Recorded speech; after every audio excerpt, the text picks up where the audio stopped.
Samarali bo'lishimni 16-kuni va men hozirda jonli efirdaman. Bu men sizlarga qanday qilib samaradorlikni oshirishni mumkinligini aytib o'taman. Bu 4 ta ajoyib maslahatlar sizning samaradorligingizni oshiradi. Birinchisi, vaqt bilan ishlash. Hozirda ko'pchilik ijtimoiy tarmoqda o'tirib qolgan va ijtimoiy tarmoqda soatlab vaqtini sarflamoqda. Men aytmoqchimanki, har bitta qilayotgan ishingizni ko'rib boring. Masalan, Instagram yoki YouTube'ga kirishingizdan oldin 1 soat taymerga qo'ying. Shunda siz 1 soat bo'lgandan so'ng videoni ko'rishni yakunlaysiz. Shu tariqa vaqtni kundan kunga qisqartirib boraverasiz. Masalan, bir kun 1 soat bo'lsa, ikkinchi kun 50 minut. Shunda siz sekinlik bilan bulardan voz kechasiz. Ikkinchisi, odatlarni shakllantirish. Siz samaradorlikni oshirmoqchisiz va bunga sizga odatlar yordam beradi. Bulardan biri kitob o'qish.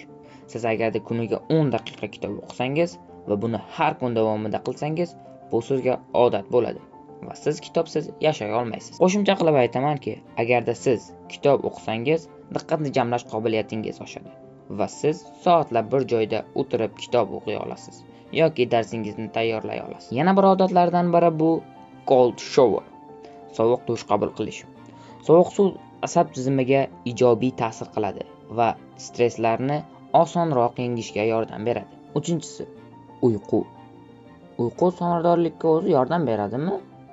Ha, uyqu unumdorlikka sezilarli ta'sir qiladi. Yetarli uyqu energiyani oshiradi, diqqatni jamlaydi va kognitiv funksiyani yaxshilaydi. Bularning barchasi ish samaradorligini oshirishga yordam beradi. Agarda siz kam uxlayotgan bo'lsangiz, bu sizga qattiq ta'sir ko'rsatishi mumkin. Uyquning yetishmasligi charchoq va ruhiy tumanga olib kelishi mumkin. Unumdorlikka to'sqinlik qiladi va diqqatni jamlashni qiyinlashtiradi. To'rtinchisi, tanaffuslar va farovonlik. Doimiy tanaffuslar qiling. Qisqa tanaffuslar, masalan, 50 daqiqa dars qilib, 10 daqiqa tanaffus oling. Bu diqqatni jamlashga va charchashning oldini olishga yordam beradi. Agarda siz ham menga o'xshagan 5-6 soat samarali bo'lishni istasangiz, ushbu amallarga rioya qiling. Bular sizga soatlab dars tayyorlashga va samaradorlikni oshirishga yordam beradi. Sizga bu video foyda keltirdi degan umiddaman. Sog' bo'ling, salomat bo'ling.